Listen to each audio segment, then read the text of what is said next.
Bonjour. Aujourd'hui, nous rencontrons Christian Haché, qui est le président du conseil d'administration du bingo communautaire de Saint-Jean-sur-Richelieu. Aujourd'hui, Christian va nous raconter sa mission, qu'est-ce que le bingo apporte et comment les sous sont répartis au travers de la communauté. Mon nom est Suzanne Gauvin. Bienvenue au Studio Saint-Jean. Bien le bonjour. Ce que vous regardez en ce moment, c'est Studio Saint-Jean, ce que j'appelle depuis un peu plus de 3 ans la chaîne télé de votre député au service de la communauté. Eh oui, dit simplement, c'est une autre télévision communautaire sur le web. Vous pouvez d'ailleurs nous écrire à production@commercial studio-saint-jean.tv pour nous recommander des invités ou des sujets. Vous pouvez d'ailleurs participer en vous joignant à l'équipe d'animation. Bref, Studio Saint-Jean, c'est là, pour la communauté, par le député, à votre service.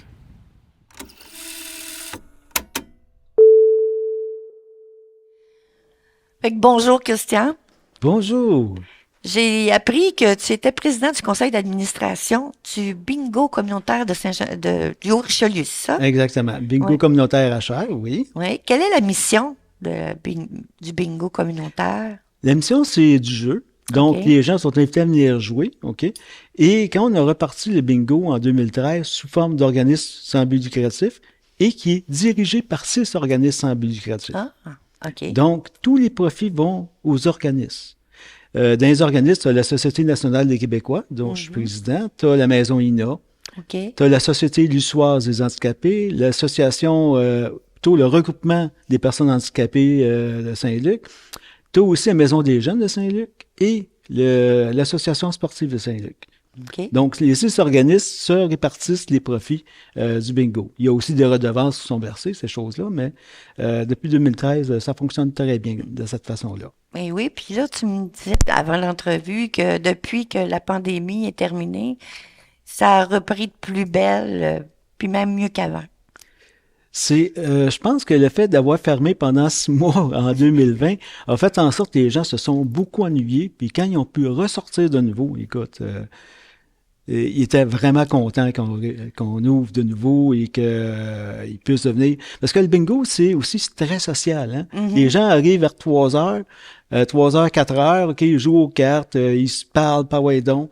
Puis après ça, à 7 heures commence. Mais entre ça, ils vont souper. OK? Puis ils sont toute une gang d'amis ensemble. Puis s'il n'y a pas d'amis, ils parlent avec les gens à côté. C'est vraiment très social. OK. Mais tu peux regrouper combien de personnes dans ta salle de bingo? Écoute, on a de la place pour 450 personnes. Ah, quand même. On a quand même proche de 14 000 pieds carrés. Aïe, aïe, C'est quand aïe. même beaucoup. C'est beaucoup. Mais je te dirais que nos moyennes, c'est 200 personnes en gros, là. OK, par soirée. Mais par soirée et par journée. Parce qu'on a 9 sessions de bingo, 7 soirs, 2 après-midi. Ah, OK. Fait que ça veut dire 7 soirs, c'est comme à raison de 9 en tout dans un mois? Non, dans la semaine. Ah, dans la semaine? Oui, à chaque semaine, c'est 7 jours sur 7. OK, 7 soirées sur 7. Donc 2. Et 2 après-midi. Wow, OK. Ça roule en masse. Oui. Puis les gens, écoute, quand ils viennent jouer au bingo, OK, ça coûte quand même pas très cher. La moyenne de dépenses est de 36 $ par personne, en gros. Il y en a qui en dépensent moins et d'autres plus. Mais tu as quand même près de 5 500 $ qui se gagnent à tous les soirs. OK, wow. C'est ça. C'est quand même un beau montant Oui. pour voir venir, hein, comme on dit. Mm-hmm. Et puis, comme tu dis, là, les profits sont versés directement aux organismes qui se Exactement. sont impliqués. Puis, les montants, c'est toujours... c'est différents montants. C'est pas juste un seul gros lot que vous mettez... quand vous avez des bingos dans la soirée, c'est-tu un montant total de gros lots? Ben, il y en a... Non, c'est à tous les jours, OK? Il y a 5 500 pour les soirées. Puis dans les après-midi, je pense que c'est 4 500. Ah, mon Dieu, OK. D'accord? Fait que, mais tu as le réseau en bingo aussi qui embarque en ligne de compte, qui a, je pense qu'on est rendu 30 salles, OK, de bingo à travers le Québec, qui jouent au bingo par réseau. OK. Et ça, les gens peuvent gagner 75 000. On a des gens qui ont gagné 125 000 à notre salle. Aïe. Ça, en réseau, là, ça veut dire que c'est à la grandeur du Québec. Exactement. OK, fait que là, il y a un boulier pour tous ces gens-là. Tout à fait. Est-ce que c'est un montant qui est gagné, mais qui va être partagé par plusieurs personnes? Ça peut être partagé par plusieurs personnes. Nous autres, la personne qui l'a gagné était toute seule. On a eu, je pense, 3 personnes qui ont gagné des bons lots, là. Comme ça, c'est pas mal rentable pour autant les personnes qui vont jouer, mais c'est aussi rentable pour les organismes qui Exactement. font partie de... Tout à fait, oui. Fait- Puis, mettons que les organismes, ça soit autant des organismes qui sont, comme je disais, pour les personnes handicapées, pour Maison INA, qui est pour les femmes maltraitées, c'est Maison d'hébergement. Écoute, ces organismes-là ont besoin de sous. Mm. Puis le bingo, sans qu'il y ait besoin de faire beaucoup d'efforts, OK, ils vont recevoir ces sommes-là. Quand on est parti, c'est sûr qu'on a été un 6 mois où ce que les organismes et leurs bénévoles ont donné un gros coup de main pour pouvoir repartir la salle, repeinturer, redécorer. Écoute, on a travaillé là, pendant 6 mois d'arrache-pied pour pouvoir ouvrir le 1er juin 2013. Mais depuis ce temps-là, les organismes ont fait de temps en temps des événements là, pour les clients puis pour les employés. Mais sinon, on n'a pas à faire beaucoup d'efforts pour aller chercher ces argents-là. OK, ouais, c'est conquis d'avance. En plein ça. C'est sûr, quand on est parti en 2013, il fallait que chaque organisme mette 10 000 $ sur la table. Oula, C'est quand ça. même. Exactement.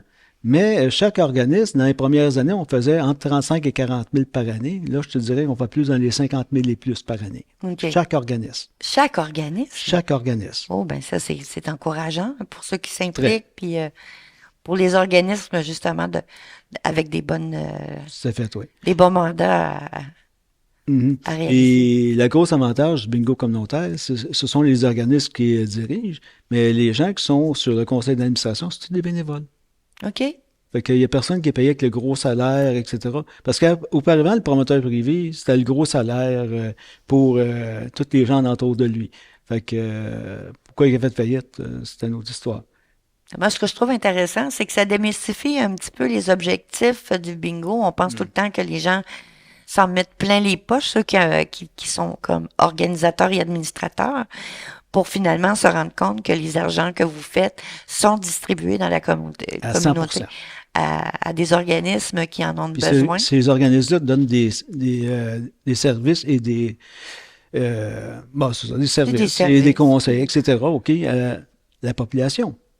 Ben oui. Puis Oui, à je partir veux de dire, là, ça peut pas faire autrement que d'avoir une belle répercussion. C'est en plein ça. Puis on touche autant les handicapés, les femmes, les jeunes, on touche tout le monde, là. Et puis si un jour il y aurait un autre organisme qui serait prêt à réinvestir, à investir autant que les autres, est-ce que c'est encore ouvert? Pas vraiment. Ah, OK. Pas vraiment. Je te dirais que Ça non, va bien parce comme que ça. l'effort de début, 6 mois de bénévolat, de bras, plus le 10 000 $ qui a été mis en partant, combien ça vaudrait aujourd'hui pour pas... Effectivement. tu sais, c'est... Non.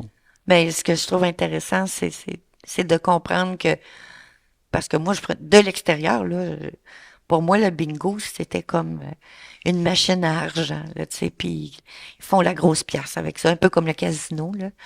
Mais c'est comme un petit casino pour à la portée de tous. Puis le fait que tu spécifies effectivement ce à quoi le bingo communautaire sert, ben, je pense que ma vision va changer, puis peut-être celle de bien des gens qui nous écoutent pour peut-être même aller jouer au bingo puis encourager. Mais, tu sais, quand on est parti en 2013, OK, on a eu un de nos bénévoles qui a eu un accident, puis les ambulanciers sont venus, tu sais, heureusement, c'était pas grave, là. Mais les ambulanciers nous ont dit une chose, et c'était une femme et un homme, ça, je vais toujours m'en rappeler. Ils nous ont dit, depuis que vous avez réouvert, OK, les gens vont être moins malades, ils vont être moins portés à aller aux urgences, ces choses-là. Quand est arrivé la pandémie, ça a été la même chose. On a eu les mêmes réactions. Ah, enfin, on va pouvoir sortir, socialiser, etc. Fait que le bingo, c'est pas juste une machine à argent, mais c'est aussi une machine pour socialiser, Oui. pour aider les gens C'est à important, sortir ça, de chez eux, à sortir de leur salon. Puis les gens âgés, autant que les jeunes, là. On a beaucoup de jeunes qui viennent au bingo maintenant. Non, parce que tu as bien raison de souligner la sociabilisation, puis aussi d'offrir l'opportunité à des personnes seules de rencontrer des gens dans un milieu social qui est joyeux. Tu sais, c'est pas. Exact. Fait que là, le bingo, t'as pas besoin de rendez-vous, tu peux te rendre là tout seul, t'asseoir à une table et sociabiliser avec les gens qui sont autour de toi, Tout à fait. puis créer des nouveaux liens pour aller plus loin, puis peut-être juste se donner rendez-vous de façon régulière au bingo. C'est ça. Puis je te dirais que autant les ambulanciers que d'autres personnes nous ont dit par après, ça fait en sorte que les gens sont moins malades. Parce qu'ils ont d'autres choses à faire que juste rester chez eux puis C'est à une passer belle à leur boulot. occupation. Oui, c'est une Exactement. belle occupation.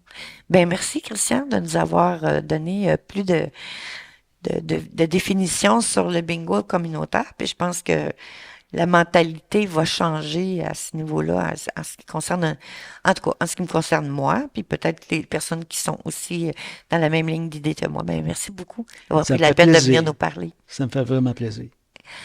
Bien, voilà, je vous remercie d'avoir pris la peine d'écouter notre belle entrevue avec Monsieur Christian Haché.